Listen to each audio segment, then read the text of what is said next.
Hey guys, Dazzler Magic here, and it has been a crazy October so far. We all knew it would be because, well, it's the October before an election in an election year. What do they always call it?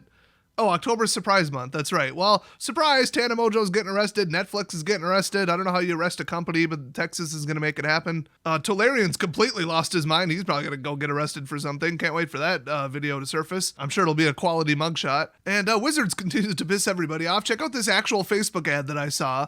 It's for the secret lair drop, and you might have noticed, wow, why is the angry reaction the highest, or why is it first? Because those are the numbers. That's why. Damn. 68 loves, 336 thumbs up, and then 880 angry faces, and 186 people just laughing at him. So that's not good considering it's targeting, Magic players and like hardcore Magic people, and I would assume on Facebook they targeted people who have bought Magic things in the past. That is not the reaction you want from your number one audience. But good news, I've got something you might be interested in, although it's really only available in Japan, but you can pick it up with this global shipping service, World Shopping. Not endorsing them at all. I think I've heard of them, I think they're cool, but honestly, just don't buy this. It looks like this is launching only in Japan, and it's from Super Groupies. I think I've actually heard of them. Or maybe I'm just thinking it sounds like Bubble Guppies. So check this out, it's their first ever collaboration with Magic the Gathering, and oh boy, here we go. It's only available at Super Groupies, and Super Groupies is excited to announce our first ever collaboration, or it should say collaborative collection, but I translated this, with world famous TCG, Magic the Gathering. Our 12-item lineup features watches and bags inspired by planeswalkers in the 5 colors of mana. All items have been designed with style and practicality in mind as pragmatic accessories for the real life and actual gameplay. That's true, you could use a watch while playing the game, I didn't even think about that. The collection is exclusively made to order, so don't miss this chance to pre-order yours. Ooh, look at this baby. I gotta say, that's pretty hot. I'm not a watch guy because, I don't know, I got some weird nerve problem where if something pinches my wrist, eventually after like 30 minutes, it gives me a crippling headache until I take it off. Apparently that's very common. I've heard that from other people I know. So I quite literally can't wear watches, but I gotta say, this looks pretty dope. I mean, look at that. That's pretty cool. But it's not a watch, guys. It's a chronograph. Does that mean I can time travel with it? Because I'd like to go back to 2019. Then again, do I really want to go through 2020 again? Although I would invest in some mad hand sanitizer. I could flip that for double. Anyway, chronograph watch is this profoundly inspired by Planeswalkers, the told you it's translated. So, and the spark that ignites within the self. All right, representing the Planeswalker's ability to travel across the planes of existence in exploration of the multiverse. Yeah, they can't travel through time, though. Well, Karn can or whatever. Teferi, who cares? The dial has been meticulously etched with a sunray finish. I don't know what that is, but it sounds cool. Boldly standing out, the sub-dials are set against natural black seashell. Holy crap. I wonder if that's like actual seashell that they put in there and painted. Bringing forth different colors as light hits the watch at different angles. It's probably seashell texture, but yeah, these look pretty cool. I mean, they're pretty fancy. From a distance, you'd be like, wow, that's like some kind of futuristic Doctor Who looking stuff right there. Kind of sci-fi while still being, kind of magic. And I think they really nailed the color. That's a beautiful blue. That is absolutely Liliana.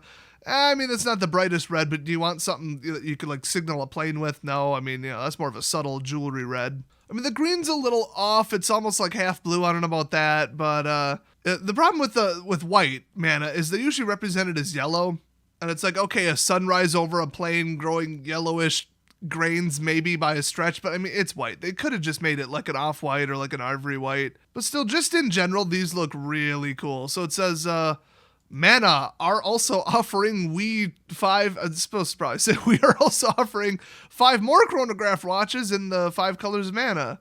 Wait, 5 more in addition to, wait, what? I'm not confused about exactly how many they're selling, but okay. So the eye-catching Planeswalker symbol on each metallic watch face shines as if using mana to cast Planeswalkers in a game.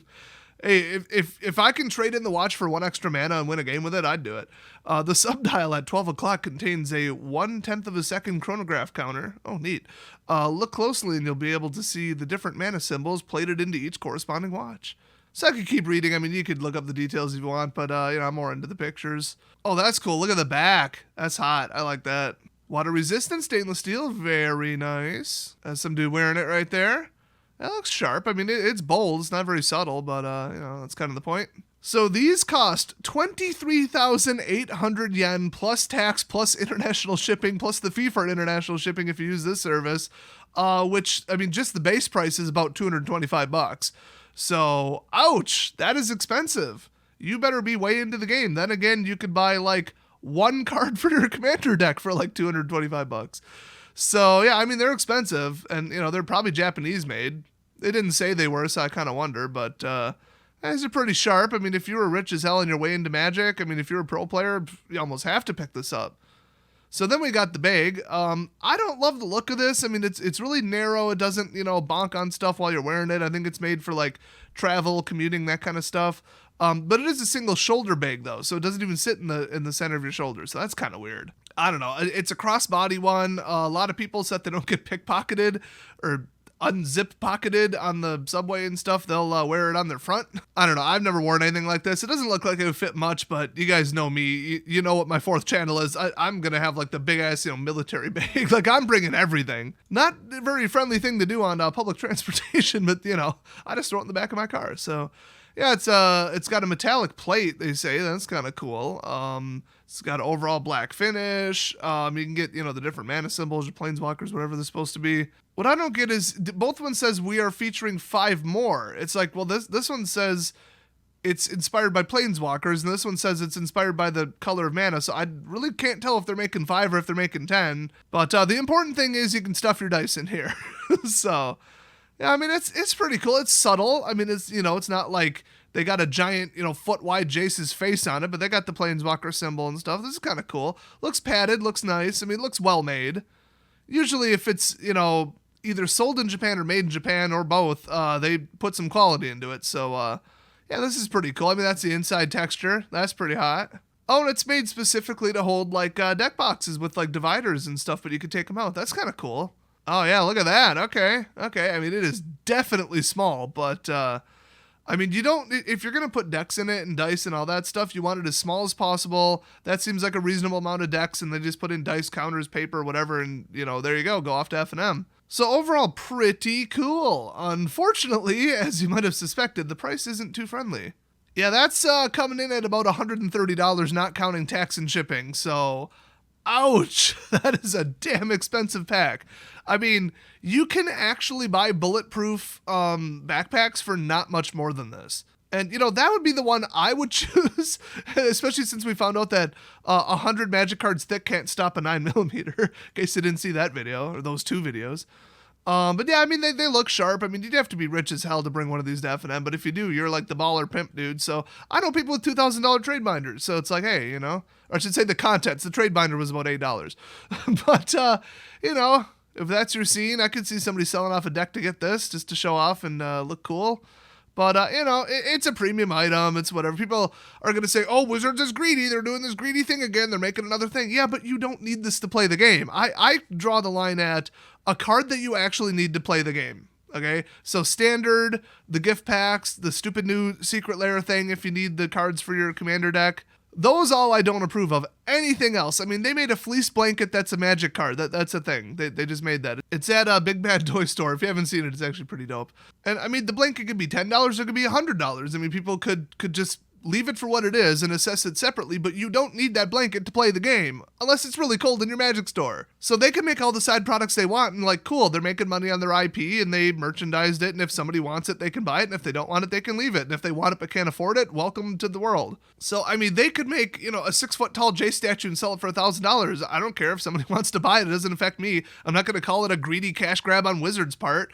I mean, if 100 people in the entire world buy it, good for them. You know, they wanted it, and they're millionaires, hopefully, and whatever, you know. So they can make whatever they want and put it at whatever price they want. It's not really going to, you know, get disapproval from me. I just won't buy it. I'll just, you know, it's not for me. So, yeah, these are available for sale from October 5th to October 26th.